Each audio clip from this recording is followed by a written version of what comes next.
Bonjour à toutes, bonjour à tous, j'espère que vous allez bien. On se retrouve pour la correction de l'activité de cette semaine, donc sur la neige, it's snowing.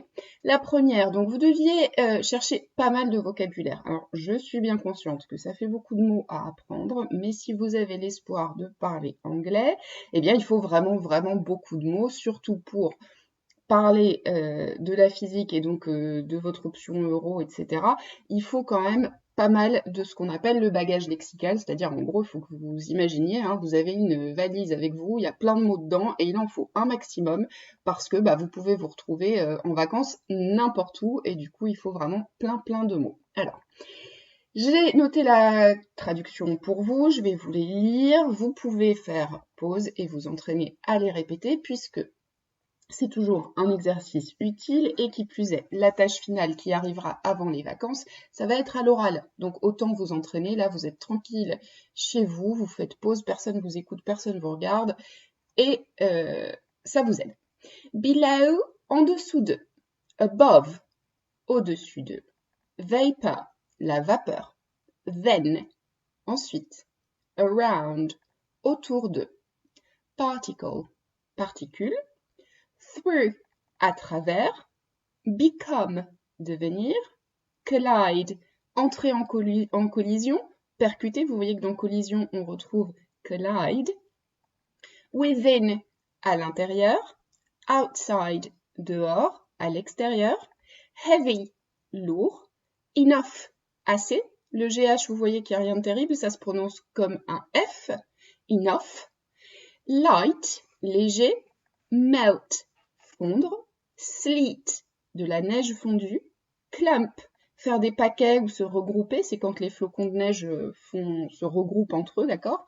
Moist, humide. Powdery, poudreux.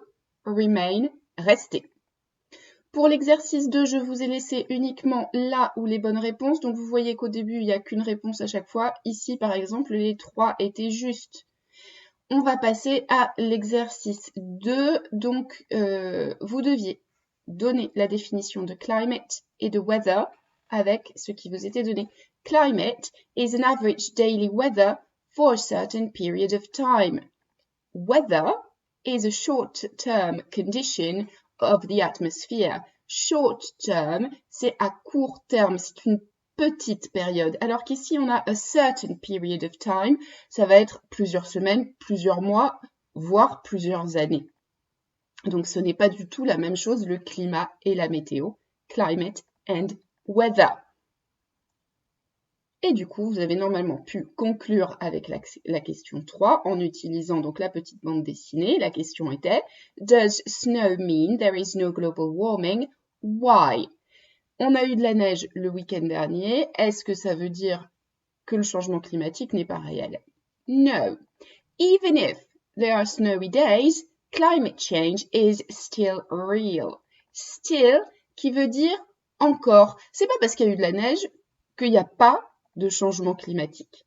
The weather on a couple of days is not sufficient to analyze climate change.